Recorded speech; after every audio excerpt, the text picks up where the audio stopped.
ఇంట్లో తాను press meet కూడా పెట్టి జరిగిన విషయమంతా కూడా వివరించి ఆయన పెద్ద మనిషి కాబట్టి, సంస్కారం ఉన్న వ్యక్తి కాబట్టి ఆయన నేను తిట్టకుండా ఉండాల్సింది అని కూడా చింతిస్తూ చెప్పాడు.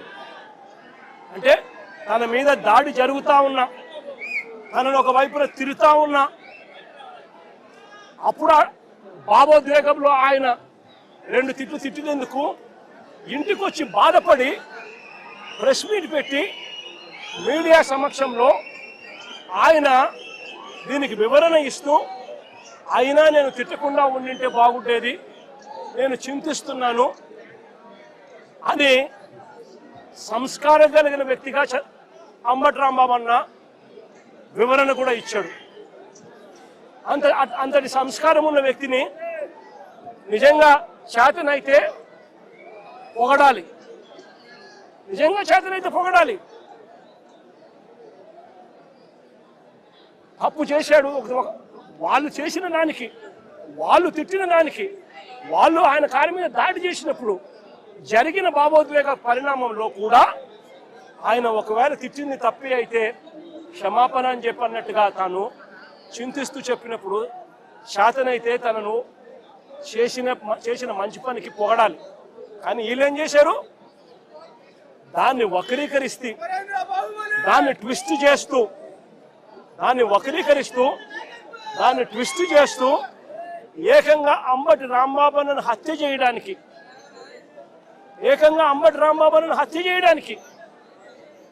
ఏకంగా 5 గంటల నుంచి, సాయంత్రం 5 గంటల నుంచి రాత్రి 1 గంట దాకా,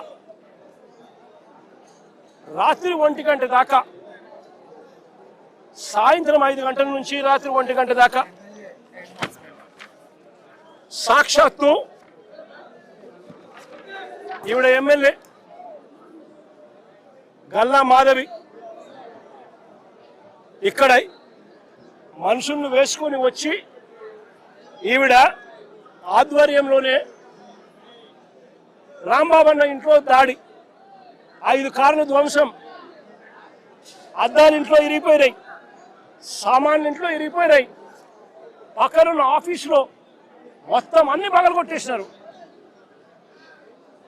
ఇంట్లో ఆడవాళ్ళు ఉన్నారు, ఆడవాళ్ళ ప్రాణాలకు నష్టం జరిగే విధంగా తిడుతూ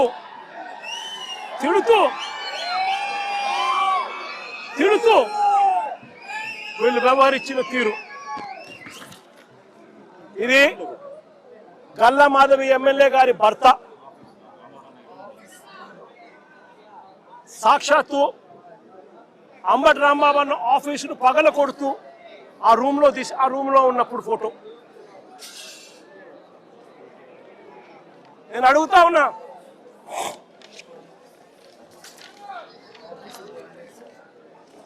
అంబటి రాంబాబు అన్న ఆఫీసును కాలుస్తా ఉన్న ఫోటో,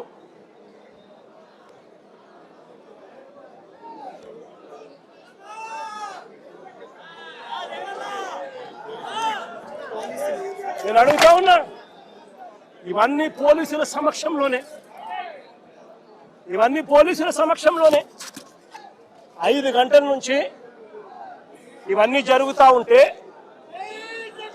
5 గంటల నుంచి రాత్రి 1 గంట దాకా ఇవన్నీ జరుగుతూ ఉంటే పోలీసుల సమక్షంలోనే 5 కార్లు ధ్వంసం చేశారు, ఇల్లు మొత్తం, ఆఫీసు మొత్తం తగలబెట్టారు, ఆఫీసులో సామాన్లన్నీ విరగొట్టారు, ఇంట్లో ఉన్న అద్దాలన్నీ పగలగొట్టారు, ఇంట్లో ఆడోళ్ళు ఉండాలని కూడా చూడుకోకుండా ఏకంగా ఇంట్లోకి వచ్చే కార్యక్రమం చేశారు పోలీసుల సమక్షంలోనే. నేను అడుగుతా ఉన్నా, ఇది హత్యాయత్నం కాదా అని అడుగుతా ఉన్నా, ఇది ఆర్సన్ కాదా అని అడుగుతా ఉన్నా. మరి పోలీసులు దగ్గరుండి ఈ కాన్స్పిరసీలో భాగం కాదా అని అడుగుతా ఉన్నాను. ఇదే పోలీసులు బాధ్యత వహించాల్సిన, ఇదే పోలీసులు బాధ్యత తీసుకొని ఉంటే ఈ మాదిరిగా జరిగి ఉండేది అని అడుగుతా ఉన్నా. ఇక్కడ నుంచి ఎంత దూరంలో ఉందండి డీజీపీ ఆఫీసు, ఇక్కడ నుంచి ఎంత దూరంలో ఉందండి ఎస్పీ ఆఫీసు, ఏకంగా గుంటూరు సిటీలో, గుంటూరు నగరంలో ఎస్పీ ఆఫీసు, ఎస్పీ ఇల్లు ఇక్కడ నుంచి కూతబేట దూరంలో ఉంది. ఎంతమంది డిఎస్పీ లేరు, ఎంతమంది సిఐ లేరు. డీజీపీ ఆఫీస్ ఇక్కడ మంగళగిరిలో ఉంది, ఇక్కడ నుంచి కూతబేట దూరంలో మంగళగిరి, అక్కడ బెటాలియన్ ఉంది. కనీసము ఈ పోలీసులు ఫోన్ చేస్తే కూడా రెస్పాన్స్ లేదు. మా పార్టీ నుంచి బొత్స సత్యనారాయణ ఇలాంటి సీనియర్ నాయకులు, ఇంటెలిజెన్స్ డీజీకి, చీఫ్ సెక్రటరీకి, ఇలాంటి పెద్ద పెద్ద ఎస్పీకి, ఐజీకి, ఇలాంటి అందరి ఆఫీసర్లకు ఫోన్లు కొడితే కనీసం ఫోన్లు కూడా ఎత్తరు. కాన్స్పిరసీలో భాగం కాదా ఇది అని అడుగుతా ఉన్నాను. 5 గంటల నుంచి సాయంత్రం 5 గంటల నుంచి 1 గంట దాకా 5 కార్లు పగలు కొడుతున్నారు. ఆఫీసులు తగలబెడతా ఉన్నారు, ఇంట్లో అద్దాలు పగలు కొట్టారు, ఇంట్లో చొచ్చుకొని పోయినారు, ఆఫీసులో సామాన్లన్నీ ఎరగొట్టారు, ఇంట్లో ఆడోళ్ళను ఉన్నారని కూడా చూడకుండా చేసిన పని. నేను అడుగుతా ఉన్నా, ఇది ధర్మమేనా అని అడుగుతా ఉన్నా, ఇది న్యాయమేనా అని అడుగుతా ఉన్నా. ఇంతటితో ఆగిపోలా. రాంబాబు అన్నను 10:30కి అరెస్ట్ చేస్తారు. రాంబాబు అన్నను 10:30కి అరెస్ట్ చేస్తారు. ఎందుకయ్యా అరెస్ట్ చేస్తారు రాంబాబు అన్నను? ఎందుకయ్యా రాంబాబు అన్నను అరెస్ట్ చేస్తారు? చంద్రబాబు నాయుడు గారిని తిట్టాడట. చంద్రబాబు నాయుడు గారిని తిట్టినందుకు అరెస్ట్ చేస్తారట. మరి చంద్రబాబు నాయుడు గారు తిట్టినందుకు రాంబాబు అన్నను అరెస్ట్ చేసినప్పుడు మరి రాంబాబు అన్న ఇంటికి వచ్చి రాంబాబు అన్న కుటుంబ సభ్యులను హత్య చేయాలని ప్రయత్నం చేసి 5 కార్లు ధ్వంసం చేసి అద్దాలన్నీ పగలగొట్టి ఆఫీసుకు నిప్పంటించి చేసిన ఈ ఎమ్మెల్యే గారి భర్త సమక్షంలో ఇక్కడే జరిగితే వాళ్ళ మీద ఏం యాక్షన్ తీసుకున్నారు? స్టేషన్ బెయిల్ ఇచ్చి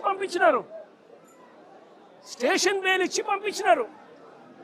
అదే చంద్రబాబు నాయుడు గారిని తిట్టాడు అని చెప్పి రాంబాబు అన్న తర్వాత మీడియా సమక్షంలో 1 గంటకి ఇన్సిడెంట్ జరగక మునిపే వివరణ ఇస్తూ తాను చింతిస్తూ వివరణ ఇచ్చినప్పటికీ కూడా రాంబాబును ఇంటి మీద అటాక్ చేసి రాంబాబును ఈ మాదిరిగా చేసిన దానికి వీళ్ళు మనుషులేనా అని అడుగుతా.